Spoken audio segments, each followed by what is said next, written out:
I'm Dawn here from Media Club Room, part of the Value Train Initiative championing youth leadership. And we're now live at the ASEAN China-India Youth Leadership Summit. I'm here with Dr. Tan Eng Han, founder of OSG Youth Alliance and co-organizer of the summit.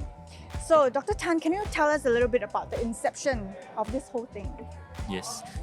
I started the OSG Youth Alliance in 2017. The motivation behind this inception is because I personally feel that with the social media so-called bombarding our youth nowadays, our youth are not becoming more global. They're actually becoming more silo and more local. So I felt that there is a need for youth to get out of their own social media cocoon and to be able to look at issues outside their own borders. Until now, we have already done 200 over events throughout the entire 7 years, involving more than 15,000 students across the ASEAN, China, India. In the early last year, I was talking to Gina, who is another co-organizer of us, who is a Resolute Communications CEO, and I told her, I said, can we either go big or go home, right? We have to do that, right? Why don't we do an event that actually is bringing everybody together under one roof? Gina looked at me and said, oh, I think that's worthy of doing, because we really need to bring all the youth on ASEAN, China, India out of their own so-called social cocoon to come together. Yes. So that's how we come to this idea. And last year was our first year that we have this ASEAN, China, India Youth Leadership Summit. The only way for young leaders in the different countries, if they call themselves leaders, is that they need to have a few characteristics. And we want to inculcate this characteristic in whatever we do. First is that he must have very passionate about cross-cultural communications. He needs to get out of their own geographical boundaries to work with people outside their own nationalities. That is what I perceive as a number one characteristic. Number two is that they must be very innovative and entrepreneurial. That means they must always think about how to get innovative ways to solve certain problems. Rather than to depend on seniors to help them, they should think about problem solving themselves. The number three is that they must be very passionate about sustainability development.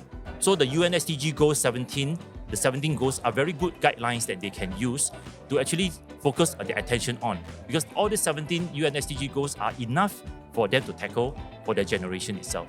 So these are the three things that I'm always very passionate that whatever I'm doing at this ASEAN China India Youth Leadership Summit or any other program that I do, we must be able to train them in these three areas. So this environment that we are doing now for over the 6 days are actually pinpointing into these three areas that we have them develop. Yeah. That's very inspiring. I think when you talk about youth, right, in your view, what is crucial to foster youth leadership within the ASEAN, China and India regions? I think particularly in the context of addressing contemporary global challenges like sustainability. Yes, exactly. I have a privilege of going to different countries to attend the competitions within the different countries. And I realized that the problem statement might be slightly different for different countries, but the solution and the problem they are trying to address actually is almost the same. Some of the third world countries, so-called the less developed countries, they have traffic problems. Some of them have irrigation problems. Some of them have climate mitigation problems. Some of them has got solar issues, like getting energy, getting electricity. So to me, is that many of these countries are doing have the same kind of problem, but solve it in a very localized manner. The best way for ASEAN leaders, Asia, China, India leaders, is to really look at the things from a multinational perspective. So if somebody, an entrepreneur in Malaysia, is solving certain problems regarding, let's say, traffic management, he could actually be talking to somebody in Cambodia, the same youth, tackling the same problem, and to create a better solution that fits on both markets. So if we can look at it as China, India, and ASEAN as a one big market, then his likelihood of success is important, because a lot of solutions need scale. Scalability is important. You cannot do a solution that has very few beneficiaries. You need to have a solution that can benefit more people. So we want to create an environment whereby everybody share and pollinate each other's idea to create more compelling solutions. I think from what I've seen today, right, it's very beautiful how all these different countries, all these youths are so hungry and so eager to participate and also come back to volunteer. I've spoken to a few alumni. Since the inception, what have been some of the most rewarding outcomes and successes that you've seen out from the summit? I felt that they are very grateful.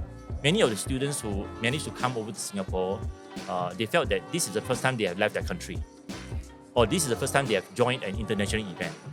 And the fact is that they come to Singapore and they'll be able to meet another youth from the other 11 countries and to understand them, make friends with them is a very gratifying journey for them. So to me, it's that if they have gained something, they say, oh, Dr. Tan, I've come to Singapore, it changed my life. It changed my worldview.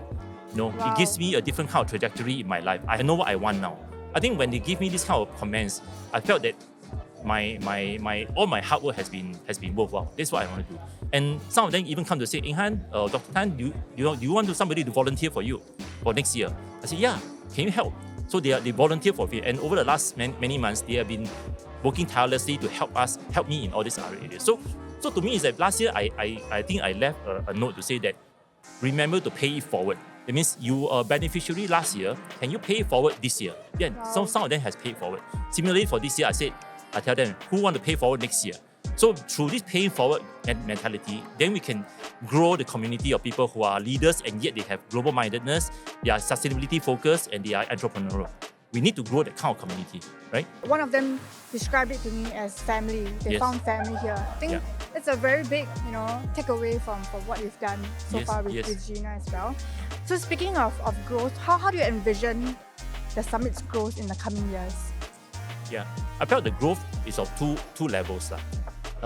Last year we did the competition in 12 countries. We got 5,700 participants, but only 180 can come to Singapore. What about the other 5,500 students? They are very passionate, but they don't have the opportunity. I want to make sure that the other 5,500 students have got the same opportunity as those who come to Singapore. So I want to continue to work with local partners to make sure that the other 5,500 students are benefited. This year we got even more problem. We have 8,300 students. So it's like, how do I serve the other 8,000 students who don't manage to come to Singapore? So my idea is that how can I make them successful, although they don't have an opportunity? The other one is the people who are here. They have been here. When they go back to their own country, what are they doing to pay it forward? Can I help them to help their countrymen? So these are the things that always keep me on my toes to say that I will never be successful if I don't serve these two communities. And these are my family members, I would call them, as you said correctly just now. I think, talking to you, I can really feel your heart to serve, the young people. Can you share with me a little bit more why this passion for the youths? So I felt that if we don't empower our youth, then we are going to pass over this ASEAN century to another part. While we are in the Asian century, can we leverage on our youth now so that we can have a better century this year in the future? I just felt that, if we don't empower them, there's nothing I can leave behind.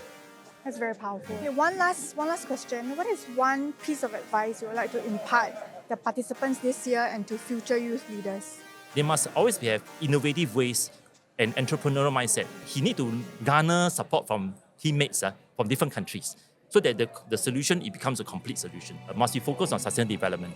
He must always look at the problems that the people has on sustainable development and to solve it all. So if we can develop these three, I feel that they have been a qualified youth leaders in their own country and in ASEAN, China, India. Right. Thank Yeah. you so much, Dr. Tan. I really learned Thank a you. lot from you.